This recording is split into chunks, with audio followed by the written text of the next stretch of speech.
राधा स्वामी दयाल की दया, राधा स्वामी सहाय, राधा। प्यारी साथ संगत जियो, भाइयों बहनों बच्चों, जितने भी आप सत्संग लाभ के लिए उपस्थित हुए हो, शांति से बैठ के सत्संग लाभ उठाएं। कोई भी दो बात भी अगर लिखी जाती हैं, उसमें प्रेम होता है, लगन होती है, तड़प होती है। शब्दों में राग की जरूरत नहीं होती।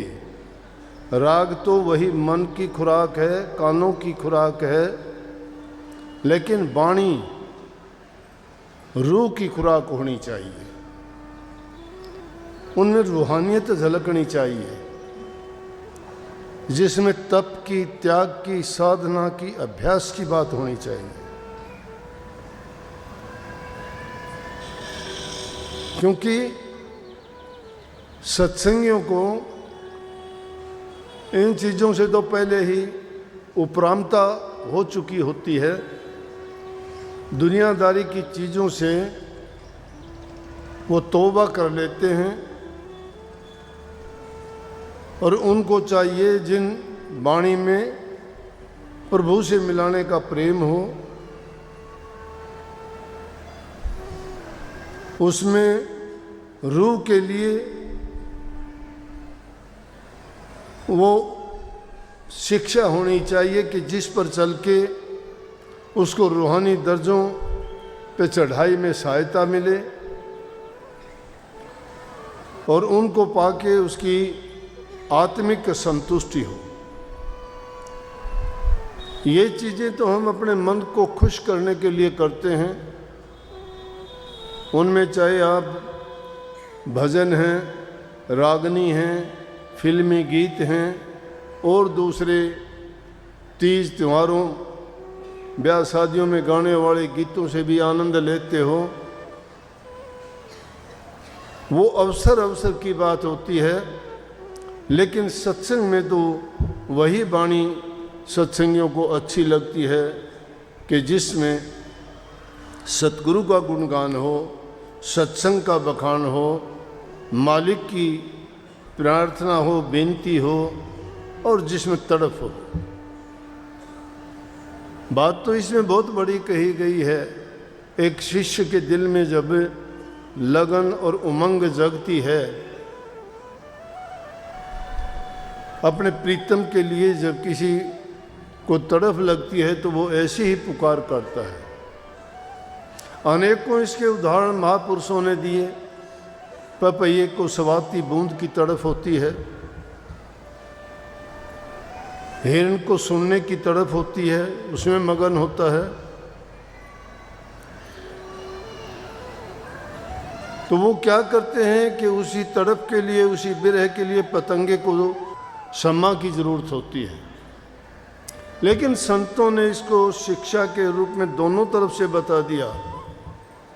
उन्होंने कहा कि अली पतंग मृग मीन गज जड़त एक ही आँच, तुलसी वो कैसे बचे जिसके लागे पाँच। पाँच का खेल, पाँच का झगड़ा बहुत भारी है दुनिया में, और उन पाँचों से ही हमें बच जाना है। वो पांच भारी विकार हैं जो इंसान को पूरे जीवन परमात्मा से दूर ले जाते हैं, भक्ति से दूर ले जाते हैं, नेक कर्मों से हटा देते हैं, पाप कर्मों में फंसा के उसको नरकगामी बना देते हैं। बड़े जोर शोर से उनके राग अल्पाए जाते हैं कि काम से बचो, क्रोध से बचो, लोभ से बचो, मोह से बचो, अहंकार से बचो। इनको पांच मुख्य करके दुश्मन माना गया है। इन्हीं दुश्मनों के कारण क्यों इनको दुश्मन माना कि ये आदमी को भटकाते ही भटकाते हैं। अगर इनसे जो बच जाता है तो समझो कि वो भक्ति के रास्ते पे आसानी से आगे बढ़ सकता है। ये वो रास्ते रोकने वाली चीज़ है। कई बार वाणी में गाते हो कि सतगुरु मैं आपका कैसे दर्शन पाऊं। कि जब मेरा दर्शन करने को मन होता है तो मेरे मन के विकार ये मुझे रोक लेते हैं, दर्शन नहीं करने देते। दर्शन परसन मुख मंजन पाना, कटे पाप के वेद पुराना। कहते हैं कि जी दर्शन करने के लिए आए, दर्शन करने में बहुत गुण है, लेकिन जब तुम दर्शन करने के लिए, चाहे आप मंदिर में जाते हो या चाहे गुरु के पास जाते हो या तुम्हारा और कोई आराध्य है उसके दर्शन करने के लिए जाते हो, तो यही पांचों चीज बहुत राक्षस बन के आपका रास्ता रोक लेते हैं। रास्ता रोकने का मतलब कोई रूप धार के नहीं, वो तो पहले से ही हमें उस रास्ते से भटका के अपने रास्ते पे ले जाते हैं। कोई काम में फंस के, कोई क्रोध में फंस के, कोई लोभ में फंस के, कोई लालच में फंस के, कोई अहंकार के बस। ये काम इतना बुरी चीज है कि एक काम का मतलब हमारे जितने भी दुनियादारी के कार्य हैं वो सभी आगे उसमें। उन कामों के कारण लालची बन जाते हैं, काम के कारण ही क्रोधी बन जाते हैं, काम के कारण ही अहंकारी बन जाते हैं। काम कामना है, काम में कामनाएं हैं, कामना पूरी नहीं होती वो इंसान क्रोधी हो जाएगा। उस कामना को पूरी करने के लिए वो लालच करेगा, लोभी बनेगा, झूठा बनेगा, कपट करेगा, सही काम करने के लिए भूल जाएगा वो, लेकिन उसकी नीयत खोटी और खराब जब हो जाती है, उसे काम में अंधा हो जाता है, तो दूसरी चीज उसको दिखाई नहीं देती और ऐसा विकार में गिरता है कि अपने सर्वनाश कर लेता है। बड़े बड़ों की ऐसी कहानी हैं, बहुत हैं। ऋषि और मुनि भी उस काम से नहीं बच पाए। जब उस काम का बाज रूपी जब झपट्टा इस इंसान रूपी पक्षी को लगता है तो जिंदा नहीं छोड़ता, मार देता है। बड़े बड़े राजे महाराजाओं को, बड़े बड़े योद्धे बलवानों को, बड़े बड़े बुद्धिमान वैज्ञानिकों को, बड़े बड़े साधकों को किसने गिराया? काम ने गिरा दिया। विश्वामित्र जी का नाम लिया जा सकता है, नारद मुनि जी का नाम लिया जा सकता है, रावण महाबली का नाम लिया जा सकता है, और कितने ऐसे हैं, कितनों के नाम लेंगे कि इतिहास को खोजोगे तो अनगिनत ऐसे हैं जो काम वासना के बस होके उन्होंने अपना सर्वनाश कर लिया। और दूसरा क्रोध है, क्रोध भी इंसान को उसी तरह से बर्बाद करता है।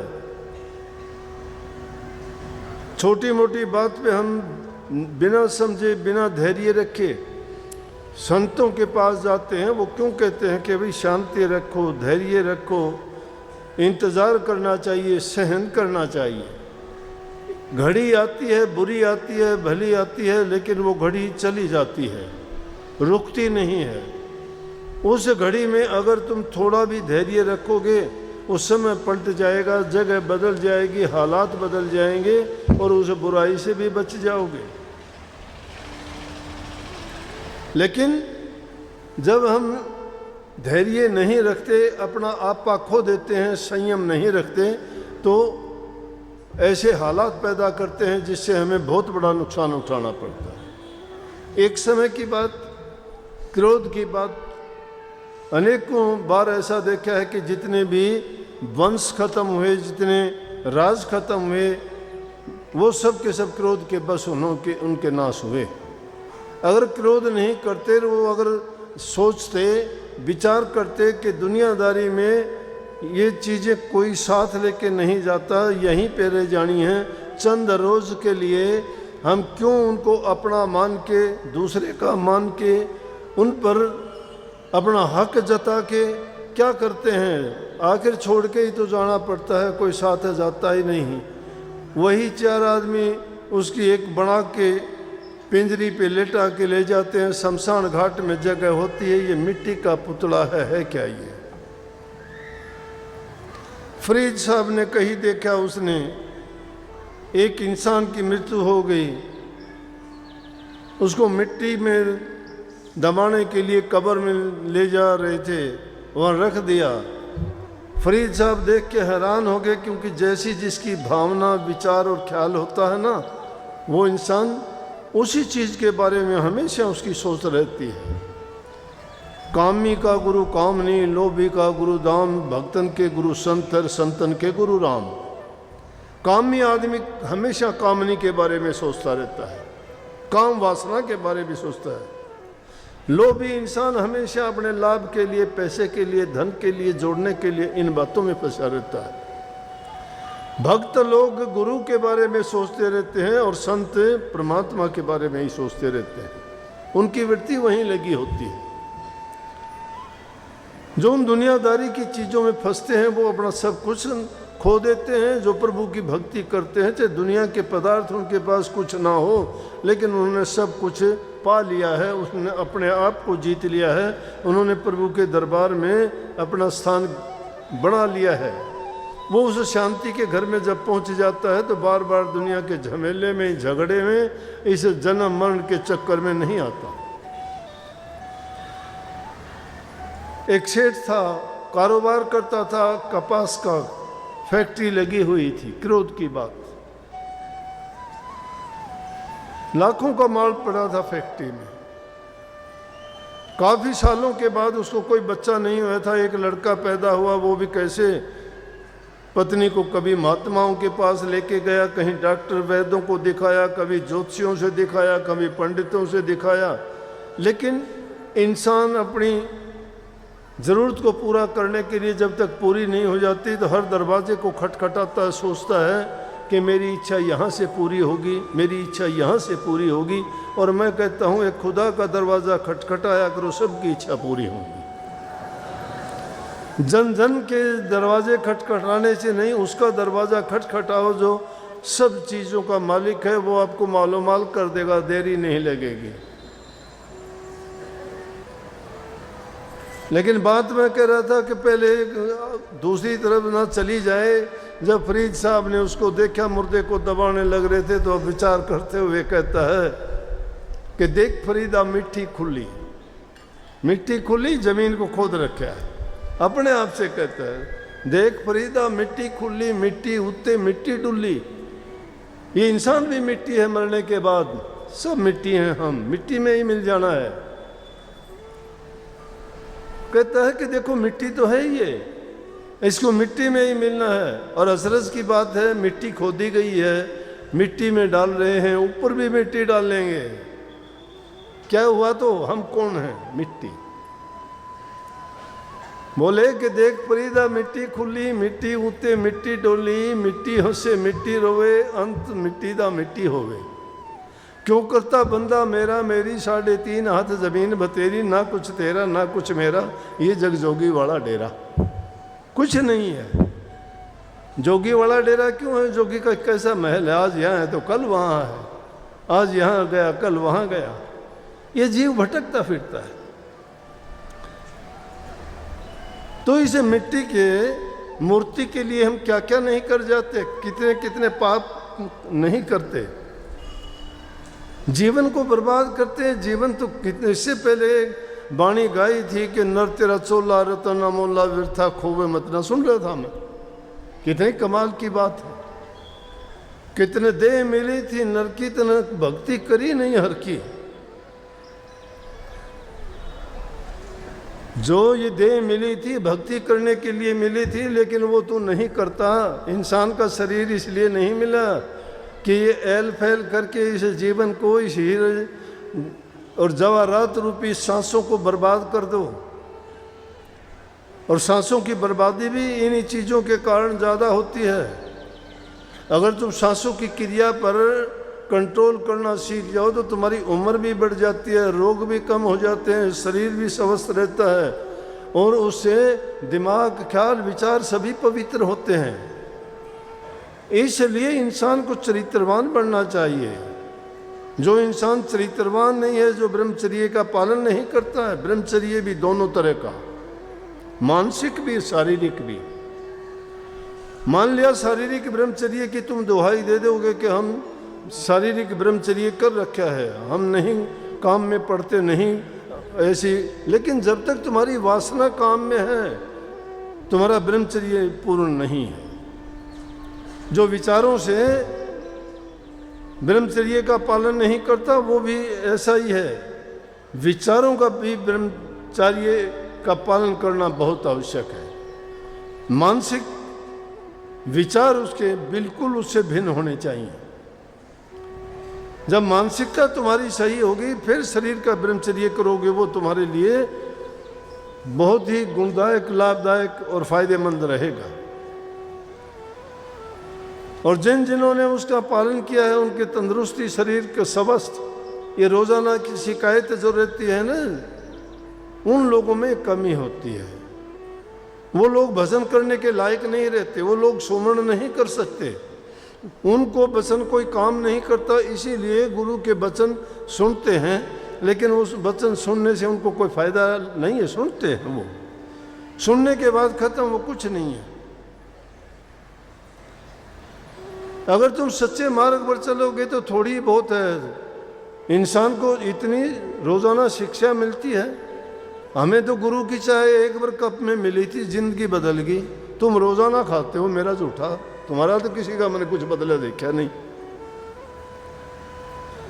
एक कप चाय के पहले की आधी घूंट मिली होगी, जीवन बदल गया था। अरे जिस इंसान की भावना होगी वो जीवन उसका नहीं बदलेगा क्या?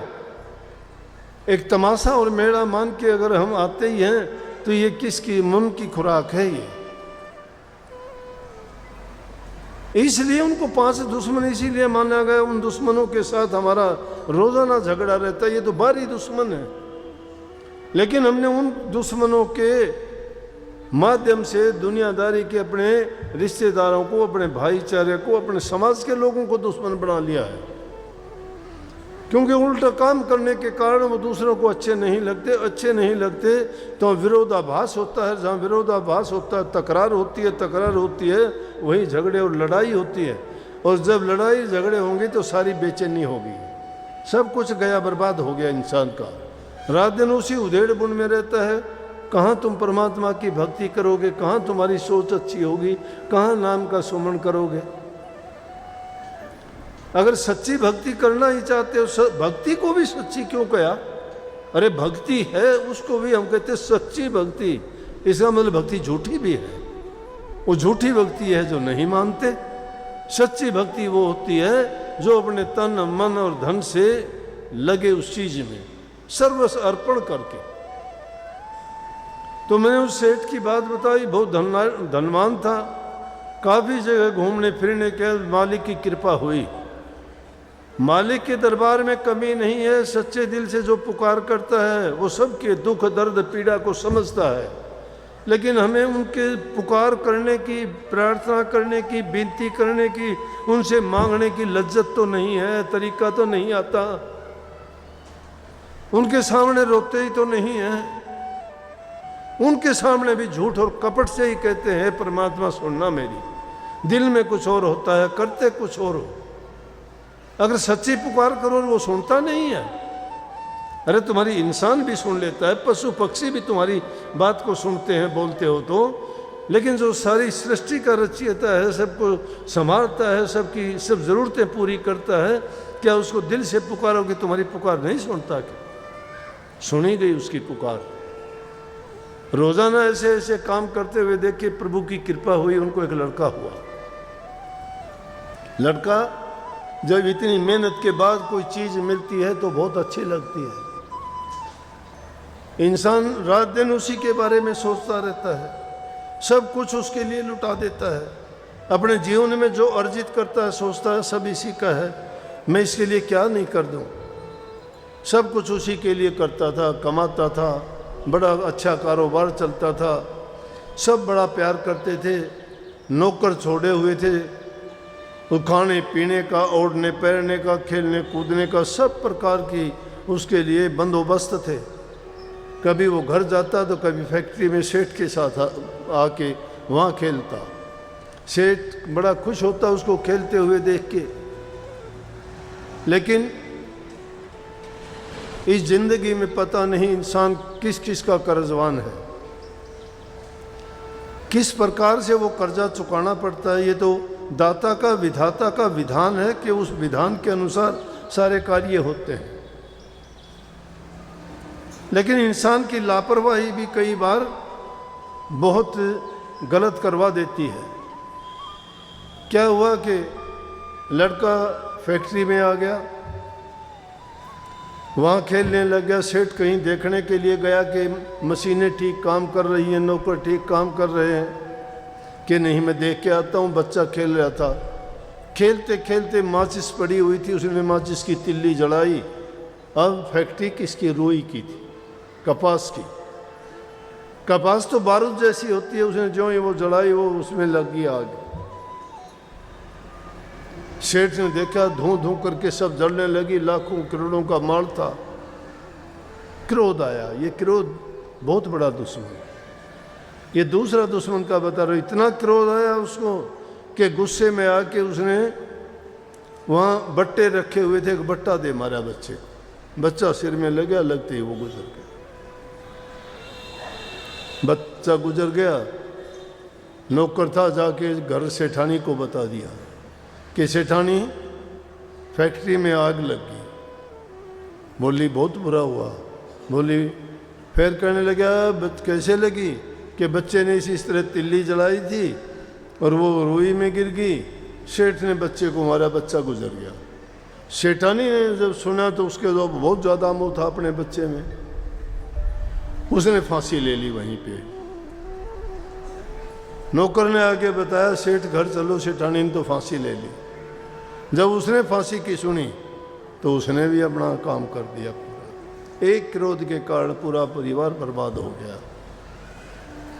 क्या कुछ बनाया था, क्या सोचा था, किस लिए कर रहे थे, लेकिन मिनटों में ही एक छोटी सी चीज़ के कारण, एक क्रोध के कारण बर्बाद हो गया। अगर वो सोच लेता कि जो होना था हो गया, अब उस चीज़ के बारे में संयम रखता, धैर्य रखता, तो ऐसा नहीं होता। अब इस चीज़ के लिए प्रभु को दोष देना गलत है कि प्रभु ने मेरी रक्षा नहीं की,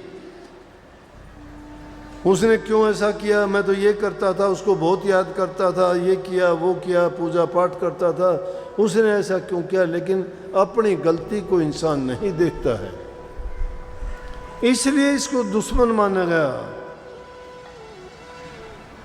तीसरी चीज है लोभ की। लोभ के कारण आप देखते हो क्या क्या नहीं कर जाते। अरे लोभ के कारण बाप बेटे का झगड़ा आज कोर्ट कचहरियों में चलते हैं। भाई भाई का झगड़ा है, छोटे से जमीन के टुकड़े के लिए उनके आपस में झगड़े होते हैं, एक दूसरे को कत्ल तक कर देते हैं और वो जेलों में सड़ता है, उसको मार देता है, ज़मीन का टुकड़ा वहीं रह जाता है। ना उसका रहा ना उसका रहा, घर में पीछे रहने वाले सब के सब पूरी जिंदगी दुख उठाते फिरते। क्या आधार रह जाता है जिस घर में एक ही आदमी होता है कमाने वाला, और वो जब नहीं रहे तो दर दर की ठोकर खाने के लिए बाकी के लोग रह जाते हैं।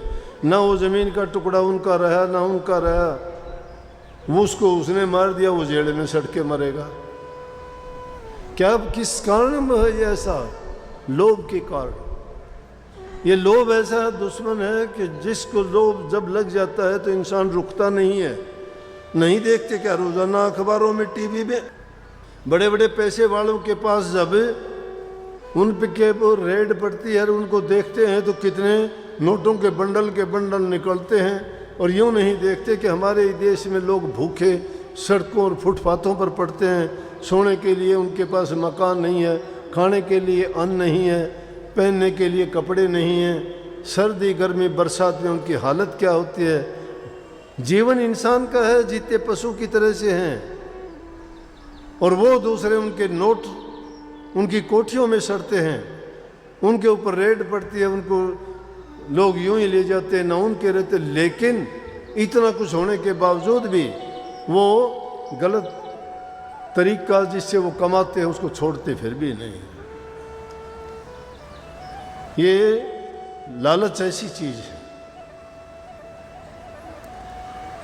और फिर अहंकार तो सबका है। काम में 10,000 हाथियों का बल है, एक हाथी में ही कितना बल है। क्रोध में 20,000 हाथियों का, लोभ में 30,000 हाथियों का। मोह में 50,000 हाथियों का बल, और अहंकार में इतना बल है जितना उन सब में है।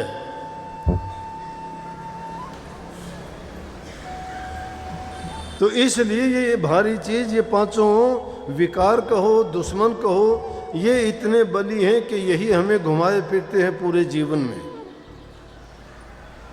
अगर प्रभु का दीदार चाहते हो तो इन चीजों को बिसारो, लेकिन इनके बिसारने के बाद भी अंतर में जाके फिर झगड़ा होता है। अंतर में भी बहुत दुश्मन बैठे हैं। इच्छा है, आशा है, तृष्णा है, ममता है, वो भी फिर अपना रूप अलग अलग से दिखाते हैं। उनकी पूर्ति हेतु इन इंद्रियों का, शरीर का ही उपयोग करते हैं। इनके द्वारा ही वो गलत काम और उल्ट काम किए जाते हैं। इसीलिए महापुरुषों के पास जाते हैं कि उनकी शिक्षा, उनके वचन सुन के हम अपने आप को समझाएं और उनको सत्य मान के उस दर्पण की तरह अपने जीवन को देख लें। उन लोगों को देखने के बाद में अपने ऊपर ढाल लें इस बात को कि हमारे साथ भी अगर ऐसा हो जाए तो हमारा जीवन क्या होगा। परंतु इस इंसान के साथ ऐसा होना स्वाभाविक है। वो क्यों करता है कि जिस देश में हम रहते हैं, इस देश में शासन किसका है? काल का। काल सबसे बड़ा है। वक्त कहते हैं, वो वक्त चलता रहता है, घूमता रहता है, वक्त का पहिया रुकता नहीं है। हम सोचा करते हैं कि अच्छा वक्त आएगा, बुरा वक्त निकल जाएगा, लेकिन कोई बात नहीं। इस दुनिया में हर प्रकार की चीज़ें देखी हैं, असंभव चीज़ को संभव होते हुए देखा है। इंसान अगर करना चाहे तो सब कुछ कर सकता है। इंसान जो करना चाहे वो कर सकता है, लेकिन उसमें आत्मिक बल अपना आप को जगाना पड़ेगा, आत्मविश्वास तुम्हें बनाना पड़ेगा। जब तुम्हारा विश्वास दृढ़ हो जाएगा तो दुनिया की कोई ताकत नहीं कि आप जिस अच्छे काम के लिए निकले हो, अरे जब बुरे काम के लिए निकलते, चोर चोरी करने के लिए निकलता है, चोरी कर लेता है। जार जारी करने के लिए निकलता है, जारी कर लेता है। ठग ठगने के लिए निकलता है, वो ठग लेता है। कोई दूसरी चीज़ों के लिए कोई घात लगा के बैठता है, वो कर लेता है। कोई छीना झपटी करता है, कोई लड़ाई झगड़े कर लेता है। तो क्यों, अगर हम दूसरी चीज़ जो अच्छी चीज़ है, भक्ति है, उनकी चीज तरफ अगर मन को लगाएंगे कि तो क्यों नहीं हो सकता। लेकिन जितना हम अपनी मानसिक शक्ति उस चीज़ में लगाते हैं बुराई की ओर, अगर उससे आधी शक्ति भी अच्छाई की ओर लगा दो तो भी बुराइयां सब दब जाएंगी और अच्छाइयां पनप जाएंगी। वही सद्गुण बन के, अच्छे बन के हमारे जीवन को सुधार देंगे और इस लायक बना देंगे कि हम प्रभु का प्यार पाने के योग्य बन जाएंगे। जब तक ये मलिनता हमारे अंदर भरी हुई है, जब तक ये कमियां हमारे अंदर हैं, तब तक लाख कोशिश कर लो। अनेक रास्ते भक्ति के हैं, लेकिन हम गृहस्थियों के लिए बड़ी कृपा हुई इस युग में। क्यों कही कि कलयुग में स्वामी दया बिचारी प्रगट करके शब्द पुकारी, तीन छोड़ चौथा पद दीना, सत्य नाम सतगुरु ग चिन्ह। इस कलयुग में सूरत शब्द योग को बहुत ही सुलभ और आसान तरीके से करने का तरीका बता दिया। सत्य नाम सतगुरु गत चिन्ह, सतगुरु के रास्ते पे चल के सतनाम को जो चीन जाएगा, लेकिन उसके चीनने के लिए हमें सबसे प्रथम है नाम का सुमरण करना, ध्यान करना, अभ्यास करना। जब तक नाम का सुमरण नहीं करते, चिंतन उस ओर है ही नहीं हमारा, कुछ हाथ नहीं लगेगा। महापुरुषों ने जो कहा देख के कहने लगे कि तुम अपना छोटा मन क्यों करते हो, क्यों सोचते हो ऐसा नहीं होगा। उन्होंने बहुत बड़ी बड़ी बात कही। वो कहते हैं चढ़ दे सूरज ढल दे देखे, खोटे सिक्के चल दे देखे, प्रभु की कृपा से पानी ऊपर चल दे देखे। और जिन्होंने प्रभु की भक्ति नहीं की, खाली हाथ वो मरते देखे। जिन्हां दा ना कोई दुनिया विच ओ पुत्र भी पढ़दे देखे। लोकी कहंदे दाल नहीं गलदी, हम तो पत्थर गलदे देखे। कोई पैरों ते नंगा फिरता, कोई सिर ते ढूंढे छावां, मैनू सतगुरु सब कुछ देता, मैं क्यों ना शुक्र मनावा। अरे सतगुरु सब कुछ देता है, दुनिया में क्या नहीं देखा। ये सूरज जो चढ़ता है सुबह को, ढल जाता है शाम को। खोटे सिक्के का मतलब खोटी चीज जिसको हम बुरा मान लेते हैं कि किसी काम की नहीं, वो भी किसी वक्त में बहुत काम आ जाती है। और करनी बहुत बड़ी है, करनी करने वाले क्या क्या नहीं कर जाते। संतों की जो बात बताई, उन्होंने तो प्रभु को पास बुला के किसी ने दूध पिला दिया, किसी ने खाना खिला दिया, किसी ने छान बनवा ली, किसी ने उससे बाल कटवा लिए, किसी ने कितने खेती के काम करवा लिए। सैन भगत ने उससे नाई का काम करवा दिया, राजा की मालिश करवा दी। धन्य भगत ने उससे अपना खेत में काम करवा लिया। नामदेव ने अपनी छान बनवा ली उससे। उनके पास कौन सी ताकत थी, वो तो गरीब थे बेचारे। उनके पल्ले कुछ नहीं था, ना धन थी, ना दौलत था, ना परिवार था, ना शक्ति ताकत थी।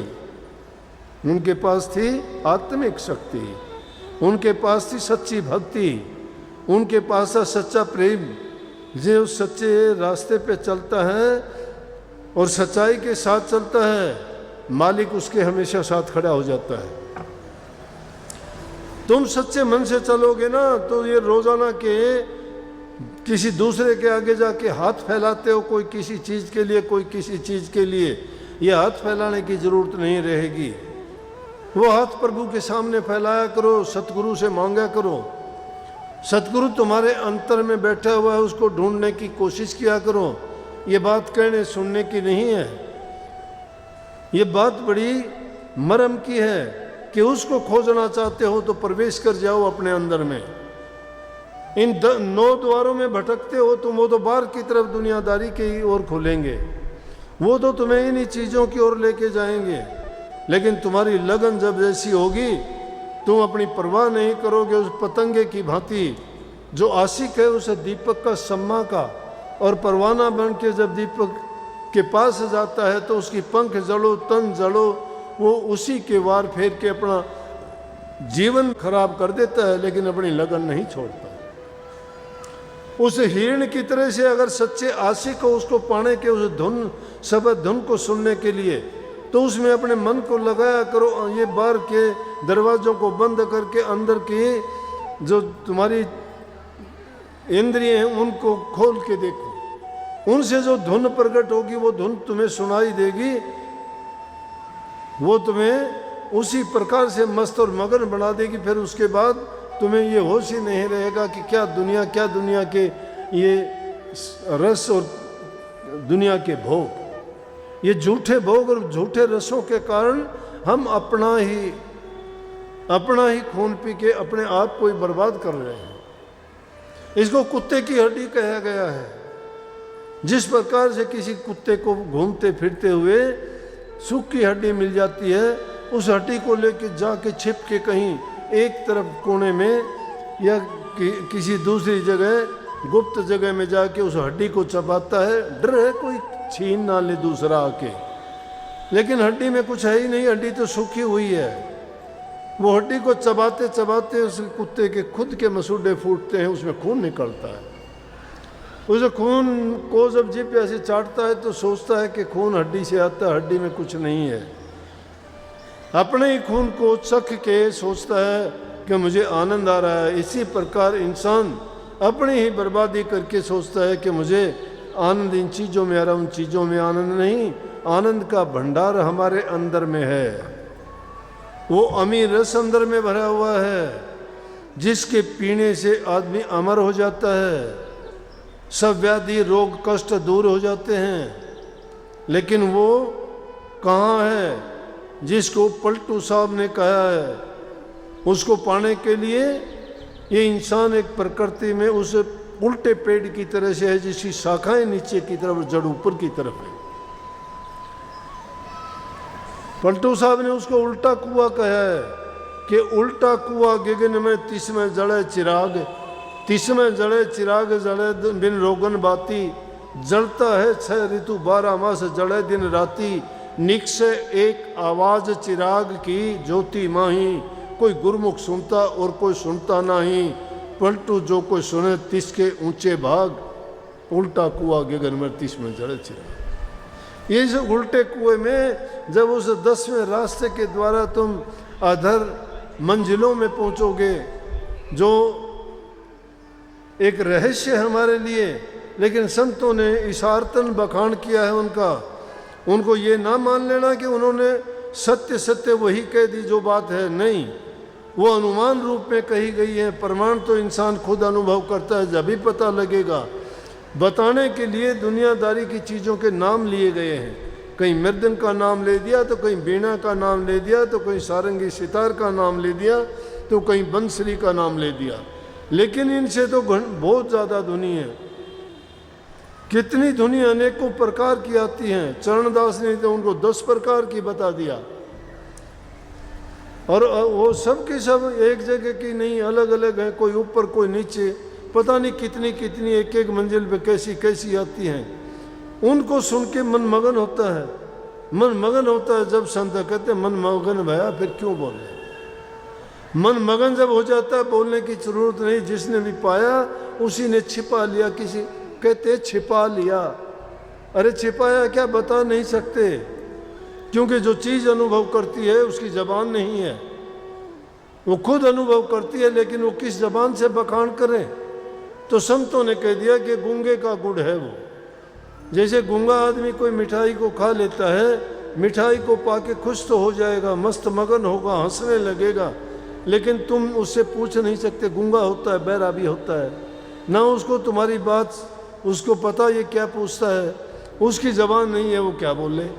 इसलिए ना तो बता सकता है, और जो उसने पाया है उसने पाया है। इसलिए उस सच्चा भक्ति का रूप तो ये है कि जब आप लोग भी उस नाम का सुमन करते हुए उस नूर को देखोगे, अंदर में जाओगे, उन आकाशों को पार करते हुए जब उन ध्वनियों को सुनोगे, अंदर के नज़ारे देखोगे, जो जिसको ज्योति रूप प्रकाश रूप में अनेकों प्रकार की आपको ऐसी चीज़ें नज़र आएंगी जिनको देख देख के आप खुद भी हैरान हो जाओगे।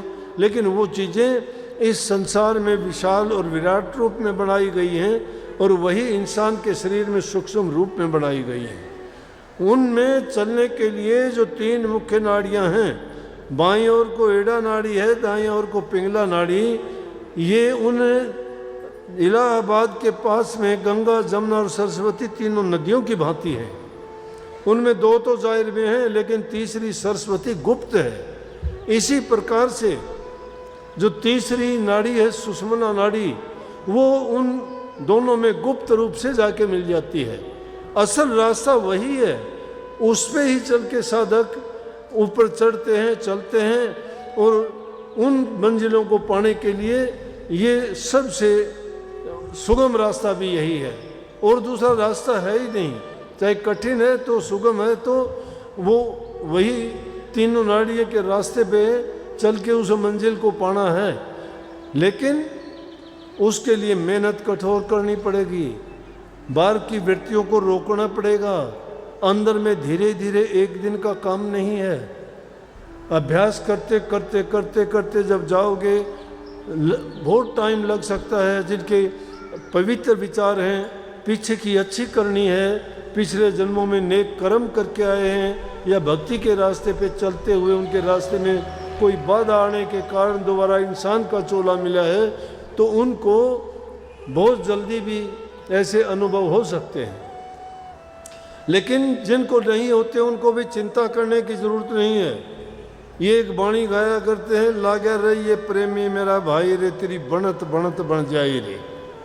कितनी कमाल की बात है कि लगे रहो, लगे रहो, घबराओ नहीं, पीछे ना हटो। मंजिल को पाने के लिए आगे बढ़ते हैं, पीछे कोई नहीं चलता। जो जिस काम में सब दुनियादारी के कामों में लगते हैं, वो आदमी ज़्यादा से ज़्यादा ही किसी चीज़ को प्राप्त करने या ऊंचे पद पर पहुंचने की कोशिश करते हैं। वो आगे ही बढ़ते हैं, पीछे मुड़ के नहीं देखते। इसलिए भक्ति के मार्ग में हमारी गिरावट क्यों होती है? इन चीज़ों के कारण, उन विषय विकारों के कारण, अपनी बुरी सोच के कारण, अपने पाप कर्मों के कारण हम गिरते हैं। नहीं, कोई इंसान गिरता नहीं, आगे बढ़ेगा। और उसके लिए आदमी को रात दिन अपनी खुद की निगरानी करनी पड़ेगी। इसको मन को भटकने से रोकना पड़ेगा। ये तो बार बार आपको गिराने की कोशिश करेगा। हर चीज़ में ये आपको, जब प्रभु की भक्ति की ओर लगोगे, ध्यान करने लगोगे, सुमन करोगे, अभ्यास करोगे, तो आपको उससे इतना वो करेगा कि आपका मन हटने लग जाएगा कि नहीं, सुस्ती ला देगा। ये करेगा कि कल को शुरू करेंगे, परसों करेंगे, कोई दूसरी चीज़ ऐसी याद दिला देगा, कह देगा इसमें क्या रखा, उसमें मन लगेगा, उसको छोड़ के उस दूसरी चीज़ में अपने मन को फंसा देंगे। लेकिन उस टाइम पे ये अपनी पैरा देना है, इस मन पे पैरा देना है। महात्माओं ने अनेक तरीके बताए हैं उसको, मन को रोकने के लिए।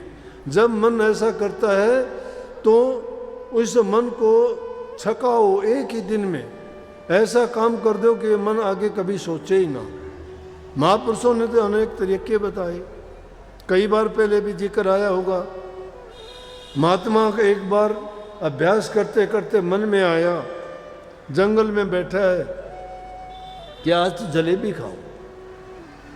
महात्मा का काम जलेबी, वो तो भीख मांग के खाते हैं, भिक्षा होती है, मांगने के लिए जाते हैं, ज़्यादा मिल जाती है, 3-4 दिन उसी में अपना गुजारा कर लेते हैं, क्योंकि उनको उससे रस और आनंद की ज़रूरत नहीं, सिर्फ शरीर को जिंदा रखने के लिए खाते हैं। महापुरुषों की वाणी आपने बाबा जयमल सिंह की सुनी होगी ब्यास में, जिनसे ब्यास का डेरा अब इतनी पूरी दुनिया में जो फैल गया।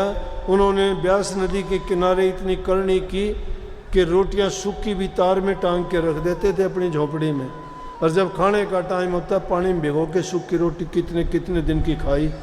लेकिन उस सूखी रोटी के खाने के कारण और वो अपनी भक्ति की कमाई करने के कारण ऐसा काम कर दिया कि वो राधा स्वामी मत पूरी दुनिया में फैल गया। त्याग के बिना कुछ मिलता नहीं है।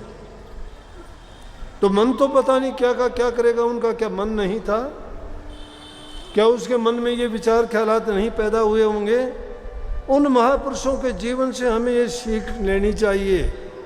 इसीलिए मैं तो सीधी बात एक कहा करता हूँ कि एक इंसान ने जो काम कर दिया वो दूसरा इंसान कर सकता है। उठने के लिए ऐसे ऊंचे आदर्श वाले लोगों की तरफ ख्याल किया करो कि उसने ऐसा किया था तो मैं भी ऐसा कर सकता हूँ। अगर ऐसा वो सोच के चलते हैं तो निश्चित रूप से वो कर जाते हैं और अपने जीवन को सफल बना लेते हैं। तो वो महात्मा जंगल में बैठा, ध्यान अभ्यास में था, बैठे बैठे मन में ख्याल आता है, कहाँ प्रभु की भक्ति जो जीवन को संवारती है, बनाती है, हर प्रकार की सुख सुविधा आनंद उसी में होता है। पूरा जीवन लगा दिया, घर बार त्यागा, दुनिया छोड़ी, दुनिया के रस स्वाद त्याग दिए, कहाँ जलेबी की मन में आई? कोई दबी हुई भावना मन में प्रकट होगी, चखी हुई थी, कभी ख्याल आ गया। जिसने कभी किसी चीज़ का रस आनंद देखा नहीं, उसको क्या पता इसमें क्या आनंद है, लेकिन कभी खाई होगी, चखी होगी। महात्मा के मन में आई कि आज तो जलेबी खानी चाहिए। मन ने कहा, अब झगड़ा हो गया मन में, मन कहता है खानी चाहिए, महात्मा की बुद्धि ने कहा कि ये तो है तो गलत, लेकिन आज ये भावना उठाई है, कल को और उठाएगा कि खाएं कहाँ से? जलेबी तो हलवाई देगा पैसे में, पैसे तेरे पास नहीं। मन बोला लकड़ियाँ इकट्ठी कर ले, लकड़ियाँ इकट्ठी कर ली, सूखी बोला जाके बाजार में बेच दे इनको, पैसे मिलेंगे, उससे जलेबी खरीद ले। महात्मा ने वैसा ही किया, लकड़ियाँ इकट्ठी की, गट्ठड़ बांध के सिर पे रखा, लोग देखे महात्मा लकड़ियाँ उठा ले जा रहा है। लकड़ियों को बेच के पैसे लिए, हलवाई को पैसे दे के जलेबी ले ली। लेकिन जो सच्चे रास्ते के लिए निकलते, दुनियादारी की परवाह नहीं करते, हस्ती चढ़िए ज्ञान के सहज गलीचा डाल, स्वान रूप संसार भोकण दे जखमार। जब ज्ञान के हाथी पर चढ़ते हो तो परवाह ना करो दुनियादारों के, स्वान रूप है वो, हाथी पे चढ़े हुए सवार को कुत्ते भौंक तो सकते हैं, काट नहीं सकते। भक्ति हाथी की सवारी है। जब हाथी की सवारी के लिए निकले हो तो भौंकड़े दीजिए, परवाह ना करो, कोई कुछ कहेगा, कोई कुछ, झूठे सच्चे पता नहीं क्या क्या जोड़ देंगे लोग। और आज के ज़माने में तो सब कुछ जोड़ देंगे, अनहोनी को होनी कर देंगे। तो महात्मा है ली, उनको क्या पता, लोग बोले कि देखो महात्मा है जलेबियां ले रहा है। सुन ली महात्मा, सुना के भी कहने लगे कुछ कि बाणा ले लिया लेकिन स्वाद नहीं छोड़ा। ठीक बेचारा जलेबियां लेके वापस जंगल में गया, आसन पे बैठ गया, जलेबियां आगे रख ली, जलेबियां खाने लगा, खाते खाते मन भर गया। कहने लगा बोल मन, बोला जी बस। बोला ना भाई, इतने नेक काम से मुझे हटाया, मेहनत करी, बाजार में गया, दुनिया की उल्टी सीधी बातें सुनी, अब तो और खा। बोला नहीं नहीं और नहीं, नहीं बोला खानी पड़ेंगी। हाथ से उठाई और ठोक दी मुंह में। अब मन बिल्कुल भर गया, बोला कि ना अब नहीं, अब मैं यहाँ तक भर गया, अगर और खाऊंगा ना तो बात गलत हो जाएगी। बोला कि होने दे गलत, खा, अब तो तेरा मन था, पूरी खा, अब कमी ना छोड़। क्या किया, खाते खाते सब फेंक दी बाहर। क्यों, आखिर कितनी देर रखेगा, खाते खाते बाहर फेंक दी सारी। बाहर फेंक दी तो क्या करता है महात्मा का काम देखो। जलेबी और उठाई, उस उल्टी में उसको लपेट के फिर दोबारा मुंह को लगाई, बोला खा। निकम्मा, तूने जो है मेरे साथ ऐसा काम किया कि जो चीज़ मैं पाने के लिए पूरी जिंदगी लगाई और तू मुझे उस चीज़ से भटकाता है, खा अब तू। मन करने लगा, मैं हाथ जोड़ता हूँ, आज पीछा छोड़ दे, आइंदा के लिए मैं ऐसी कभी कोई सोच मन में नहीं करूँगा, कुछ नहीं चाहूँगा, कुछ नहीं मांगूंगा, जो आप कहोगे वो करूँगा। ये है महात्माओं का जीवन। महात्मा इस तरह से अपने मन में उठने वाली जो ये बुरी चीज़ें हैं उनको दबाते हैं, इस मन को इस तरह से हराते हैं। ये नहीं कि मन के गुलाम बन के मन ने कहा चल दिए, कोई कहे ये खा ले के बोला आने दे, दूसरा कहे कि हाँ दे दे, ये भी दे दे। पेट को क्या कुआं बना दिया, मन में आया वो डाल लिया, फिर टसकते हो, ना आदमियों में बैठने के काबिल, ना कभी ज़ोर ज़ोर से डकार आती हैं, कभी फिर डॉक्टर के पास, उसके पास, ये पास, मुझे शुगर हो गया, मुझे हार्ट अटैक हो गया, मुझे ये हो गया, वो क्यों वो ऐसा काम करते हो? अरे शरीर को जिंदा रखने के लिए शुद्ध भोजन खाओ। इन चीज़ों को तोड़ मरोड़ के खाते हो। कैसे बनते हैं लाडू, जलेबी, बर्फ़ी कैसे मिलते हैं? दूध को जड़ा जड़ू के तो बर्फ़ी पेड़े बनते हैं, गंडे को भूंद भांद के फूक फाक के गुड़ खांड चीनी फिर बनती है, उसको खाते हो। 10 जगह से बन के आई है, कितनी खराब होगी वो चीज़। इसी प्रकार से वो तेल है, उनको पेल के दानों को उनसे तेल निकालते हैं, तेल को गर्म करते हैं, छांटते हैं, फिर उसमें वो चीज़ बनती है। 2 फाके उस तेल वाली चीज़ के मार लिया करो, तेल शरीर को वैसे ही मिल जाएगा। जो चीज़ तुम्हें प्राकृतिक रूप में मिलती है उसको वैसे ही खाइए, सारे गुण भी देगी, कोई रोग भी नहीं पनपने देगी, हर प्रकार से सुखी स्वस्थ रहोगे, मन भी स्वस्थ, तन भी स्वस्थ। इस मन में जब तक अच्छे विचार नहीं हैं और ये बुरी भावनाएं भरी हुई हैं, लाख कोशिश करना, नाम चाहे किसी गुरु से ले लेना, कितने बड़े गुरु के पास चले जाना, झूठी कहो तो मेरे बस के नहीं, लेकिन मैं कहता हूँ नाम का सुमरण भी नहीं कर पाओगे।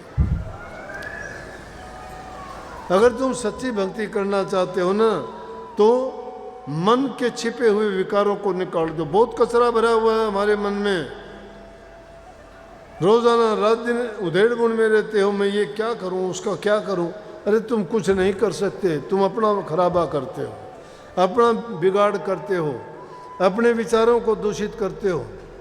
क्यों इनमें अच्छे विचार किया करो कि क्या विचार करें कि दीन गरीब दुखी की सहायता करेंगे, माँ बाप की आज्ञा का पालन करेंगे, बूढ़े बुजुर्ग हैं उनका उपकार है हमारे ऊपर, उनकी सेवा करेंगे, उनको वृद्धाश्रम नहीं दिखाएंगे, नहीं घर में रख के उनकी सेवा स्वरूपा करेंगे, उनके रोज़ाना वस्त्र धो, खाने पीने का इंतज़ाम सही करो। अरे वो खुश होके आशीर्वाद देंगे, वो सब भक्ति से भी बढ़ के चीज़ है। किसी इंसान का तो दिल जलाते हो और वहाँ नाम का सुमन करके तुम भक्ति कमाते हो। मैं कहता हूँ ऐसी भक्ति पे धिक्कार है। माँ बाप की सेवा करो, भूखे गरीब दीन गरीब की सहायता करो, बच्चों से सबसे अच्छा बर्ताव करो, जबान से मीठा बोल के दूसरे को सुख दो, खुद भी सुखी रहो। जीवो और जीने दो, ये जब हमारा जीवन का लक्ष्य होगा तो हमें सारी चीज़ प्राप्त होंगी। हमारी भक्ति भी हो जाएगी, हमारा जीवन भी सुखी रहेगा। और हर प्रकार से जिन घरों में माँ बाप की सेवा होती है उनके विचार अच्छे होते हैं, आपसी मेल जोड़ सबका सही है, बुज़ुर्गों के कहे में चलते हैं, उन घरों के संस्कार अच्छे होने के कारण स्वर्ग जैसा उनका माहौल होता है घर का। और जिन घरों में दुनियादारी की चर्चा होती है, निंदा होती है, बुराइयां होती हैं, एक दूसरे की बातें नहीं सुनी जाती, माँ बाप की इज्जत कदर नहीं करते, उनकी सेवा नहीं होती, वो घर शमशान घाट के बराबर है।